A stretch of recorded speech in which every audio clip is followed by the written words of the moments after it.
Hi everyone. Today I'm going to share with you a 2-card reading from the Keepers of the Light Oracle card deck by Kyle Gray.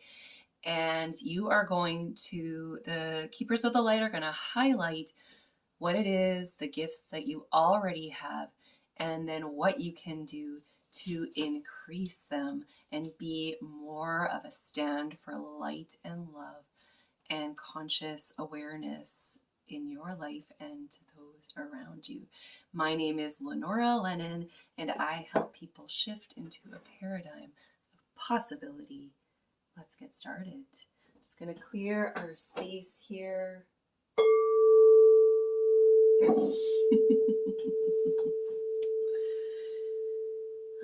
All right. Thank you, Keepers of the Light, for sharing your wisdom and knowledge with those who are open and ready for it. Okay, so what you already have, we've got Krishna here. Hare Krishna,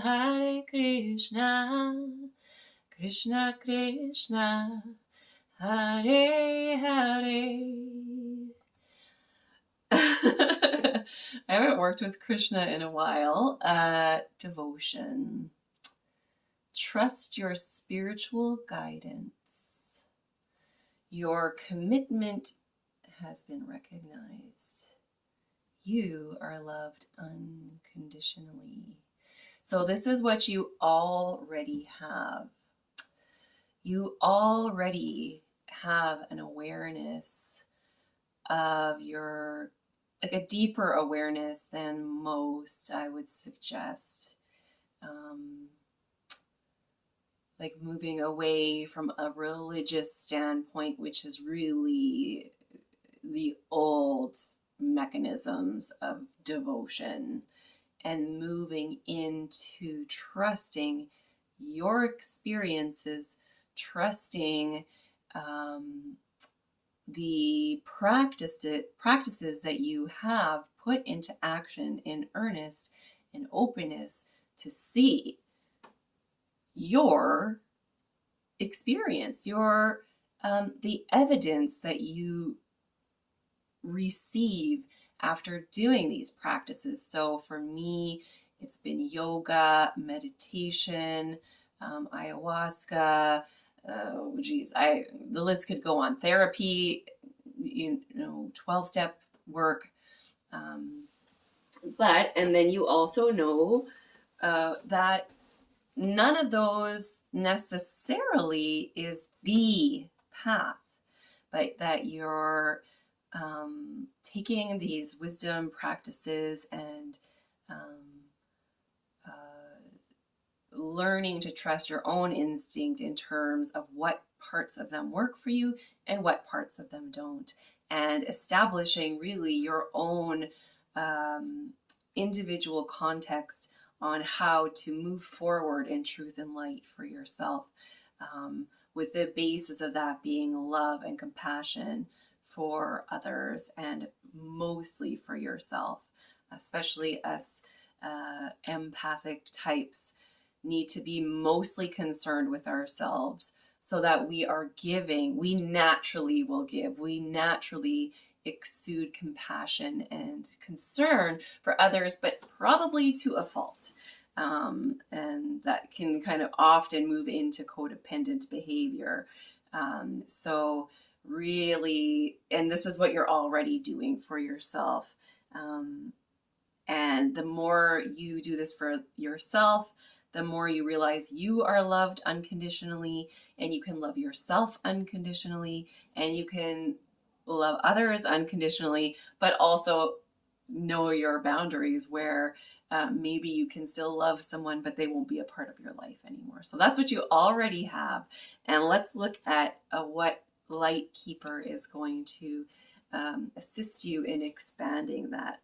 Ooh, Lady Venus, which this particular card came up in a reading that I was watching Amanda Ellis. You might be familiar with her on YouTube. She's been a big inspiration for me to start doing these readings as well. And this, I haven't actually watched her content in a long time, and I just watched her Marilyn Monroe video that she put up, I think yesterday, and Venus came up in that reading. So here she is.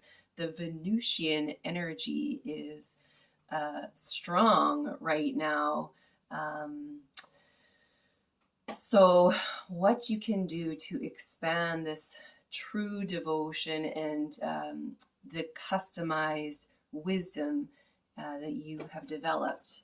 Let's see what she need to look at her here. Downloads and understanding. Truth is being revealed. Deep insights are coming from heaven and the astral realm.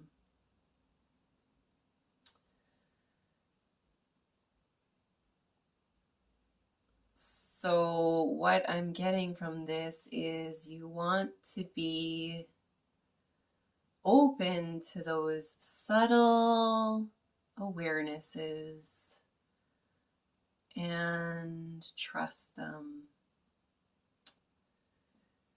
An example I can give for this is currently I'm actually dating, getting to know new people, and I talked to someone last night, and right away in the conversation I was like, oh, like the way they greeted me over the phone was just like, ugh, like I got the sense that this person, it was a man, was very much looking at women like they're pieces of meat, basically, is the instinct I got. But it's so subtle, and he was fairly reasonable in a lot of other ways, so I kind of just moved forward with it a little bit. And I mean, I think it's important not to necessarily have reactions, but just to be aware of those things. And there were a few other things in the conversation that gave me that similar, like, ooh, like, oh, I don't know about this. But then I was like, well, I don't know, this is okay. So being an open person that I am, I just continued the conversation, and then he just like abruptly ended it. Which was that was like I was like, okay. And so I'm sharing this with you, that this is what you can do to continue your devotional, your individual devotional path, is to be attuned to those subtle shifts in your energy and trust them. And maybe you won't necessarily act on them right away, but I was lucky enough that this person just, which I didn't, I was open to having another conversation because I'm kind of newer at this dating thing again. So I was like, well, I mean, I feel like it takes longer than 20 minutes to get to know someone, so I'd be willing to talk again. But he messaged and said he didn't sense that there would be a connection. So that for me was lucky, because it just made me really recognize that those instincts were correct. So in the next little while, just be aware of these little signposts that kind of, and you don't need to necessarily have a reactionary reaction to it, like let things simmer. But also, if things fall apart, notice like, oh, the universe was really directing me that I was not moving in a good direction. So it's all good. I mean, of course, being human and sensitive, I do feel a little rejected, but oh goodness, like I know it's all good, and it's all good, and the universe is just guiding you to the other light beings that can help you expand, and that you can help expand as well. So thank you, thank you, thank you. If you liked this video, check these ones out here, like and subscribe. I do so much of this. I do it like all for free, pretty much. There'll be some paid stuff coming up in the future for those who are interested in going deeper with me. But right now, everything I'm doing on YouTube is not paid. So if you can hit that like and hit that subscribe and even leave a comment or share if you feel so drawn. Namaste.